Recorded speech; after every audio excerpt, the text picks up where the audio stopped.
"You're not my real dad." My stepson spat when he was drunk. I walked away from the family I built. The next day, my phone exploded with texts and calls. "My name is Jack. 5 years ago, I met Sarah, a widow with 2 beautiful children. Noah was 6, and Lily was 4. Their eyes still carried the shadows of loss, but their smiles when they happened could light up the darkest corners of the world." I remember how terrified I was at first. What did I know about raising children, especially children carrying grief I couldn't fully comprehend? Every night, I'd lie awake wondering if I was doing more harm than good. I remember the first time Noah called me Dad. We were at the park, a casual Sunday afternoon. He fell off the monkey bars, scraped his knee. I rushed over, heart pounding. "I'm okay, Dad," he said through tears. "Dad?" My heart, it stopped. I looked at Sarah. She was crying too. Silent tears of something bittersweet. Grief and hope tangled together like roots beneath the surface. That night, I couldn't sleep. I stared at the ceiling wondering if I could ever live up to that title. I tried. God, I tried. I moved into Sarah's small apartment 3 months later, took a second job to help with the bills, started a college fund for the kids, attended every parent-teacher conference, learned to braid Lily's hair when Sarah worked late shifts at the hospital. We became a family, not perfect, but real. 2 years in, I proposed to Sarah. We married in a small ceremony by the lake. Noah was my best man. Lily scattered flower petals and twirled in her dress until she collapsed in giggles. That day, I legally adopted them both. New birth certificates, new last names, my children, my family. But something changed as they grew older. It started small. Eye rolls when I asked about homework, sighs when I suggested family movie night. Noah's whatever became his standard response to anything I said. I told myself it was normal. Teenagers push boundaries, test limits. I'd been the same at their age, but it wasn't normal. Not the way Noah would look through me like I was invisible. Not the way Lily would mumble under her breath when I asked her to help with chores. Not the way Sarah would undermine my parenting with a casual "oh, let them be. They need structure," I'd tell her at night after the kids were asleep. "They need to be kids," she'd counter. "You're too strict, too strict." Because I asked Noah to maintain a B average, because I expected Lily to be home by 11 on weekends, because I wanted them to help with dishes and respect our home. The real breaking point came on Noah's 16th birthday.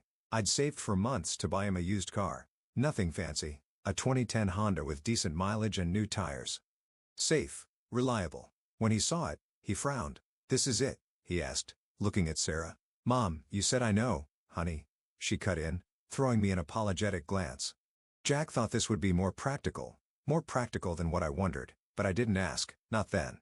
2 weeks later, I found out. Sarah had promised him a newer, sportier model, one we couldn't afford. She'd been setting me up to be disappointed. That night, Noah came home past curfew. His eyes were red. His breath smelled like beer. "Where were you?" I asked, trying to keep my voice level. "It's almost 2 in the morning." "Out," he pushed past me. "That's not an answer, Noah. We were worried." "We?" He laughed. "You mean you mom's asleep? I'm your father, and you're breaking the rules we all agreed on." He turned then. His face hardened into something I didn't recognize. "You're not my real dad," he spat. "Stop acting like you own me." My chest tightened. Each word hit like a physical blow. "Noah." Sarah appeared on the stairs, her voice sharp, but not at him. "At me. What's going on?" "Jack's on some power trip again," he said, heading toward the stairs. "We'll talk about this in the morning," she told him softly. Then to me, "Did you have to confront him now?" "He's tired. He's drunk," I said, "and it's 2 in the morning. He's a teenager. He's my son." She looked at me then. Really looked at me. "Is he 3 words?" That's all it took to shatter the foundation I thought we'd built. The next morning over coffee while the kids were still asleep, I asked her what she meant. Her answer broke something inside me that I'm still trying to fix. "I'm grateful for all you've done, Jack. Really. But they had a father. You're more like a stepdad. A guardian. I think sometimes you forget that. A guardian, 5 years of love, sacrifice, and devotion reduced to a legal term. Do the kids feel this way too?" I asked, my voice hollow. She hesitated. "I've always encouraged them to honor Robert's memory, to understand that while you're here for them now, you shouldn't try to replace him." "Encourage them," I repeated, or reminded them. She didn't answer. She didn't need to. That afternoon, I checked our joint account. Over the past year, Sarah had withdrawn nearly $8,000 in small amounts, money earmarked for property taxes and home repairs, money I'd worked overtime to provide. When confronted, she shrugged. The kids needed things? What things? Things you would have said no to. Like a sports car for a 16-year-old. Like the designer clothes hanging in Lily's closet. Like the new gaming system in Noah's room that I didn't remember buying. I'd been set up as the bad guy while Sarah played the hero with my money. That night, Lily came home 2 hours late from a study session. When I questioned her, she rolled her eyes. "You're just some guy Mom married," she said, not even looking up from her phone. "Stop trying to control everyone." I looked at Sarah, waiting for her to correct our daughter, to defend me, to acknowledge the years I'd spent helping with homework, attending dance recitals, holding her hair when she had the flu. Instead, she said, "Lily, go to your room. Jack and I need to talk." When we were alone, I asked the only question that mattered. "Is that how you see me too? Just some guy you married?" "Of course not," she said. But her eyes didn't meet mine. "But you have to understand they're at a difficult age. They're figuring out who they are. By disrespecting me, by erasing everything I've done for this family, you chose to do those things," she said quietly. "Nobody forced you. Nobody forced me, as if love were a transaction. As if family were a business arrangement." That night, I slept in the guest room. I stared at the ceiling fan spinning lazily above me, wondering how many nights I'd spent in this house worrying about everyone else's needs while neglecting my own. My chest felt hollow.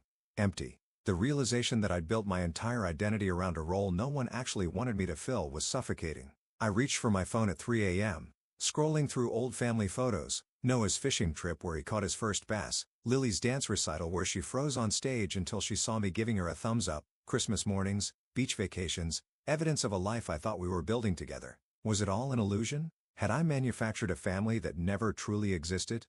The next morning, bleary-eyed and heavy-hearted, I called my bank and opened a separate account. I transferred my next paycheck there instead of our joint account. I stopped picking up extra shifts that had been killing my back and keeping me from sleeping.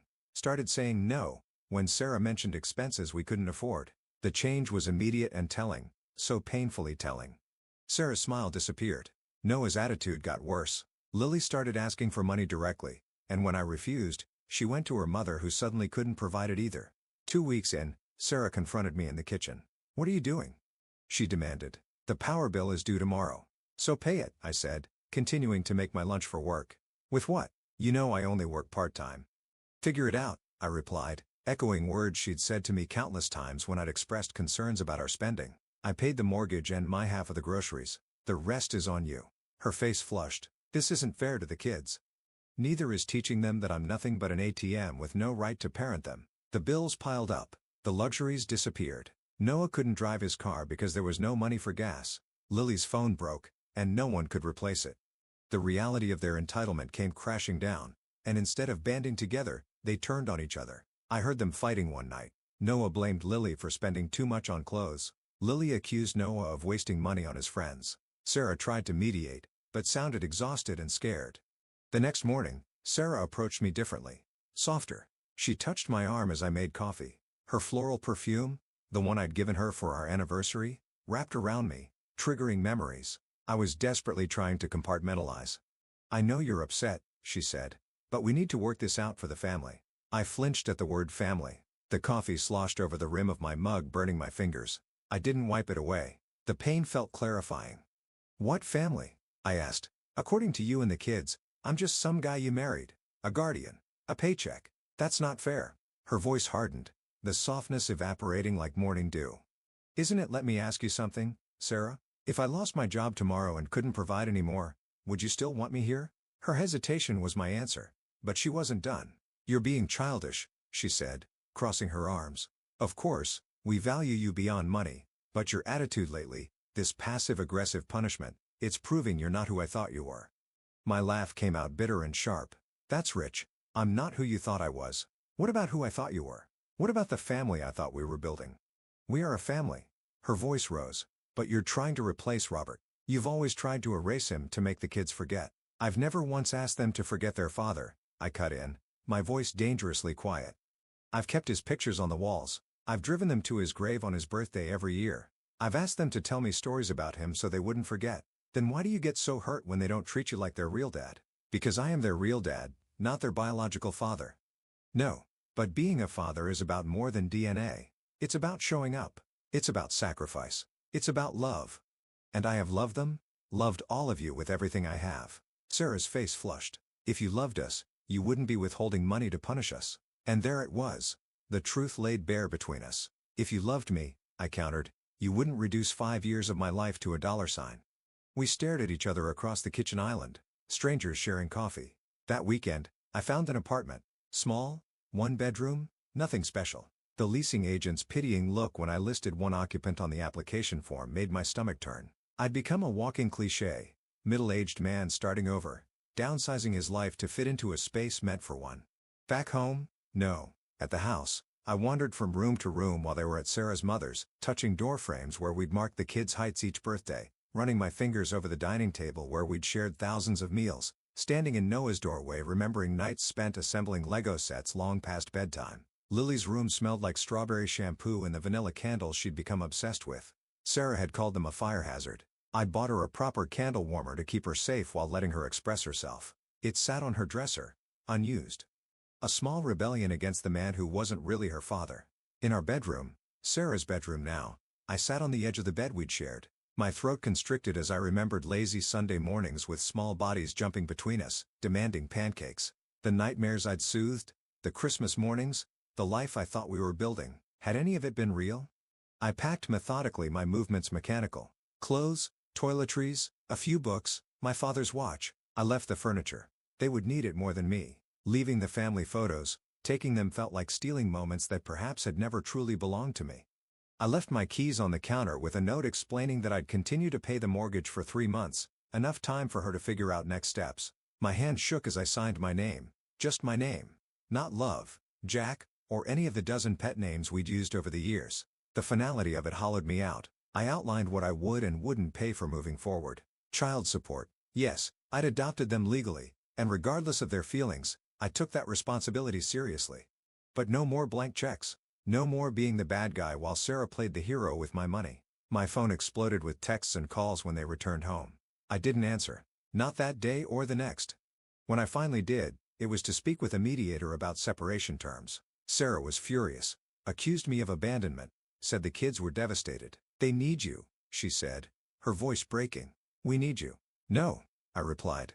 You need what I provide. There's a difference. That was 2 months ago. Since then, Noah has texted twice. Once to ask for money for car insurance, I refused. Once to ask if he could come over, I said not yet. Lily called crying last week saying she missed me. I told her I missed her too but needed time. Sarah alternates between anger and pleading.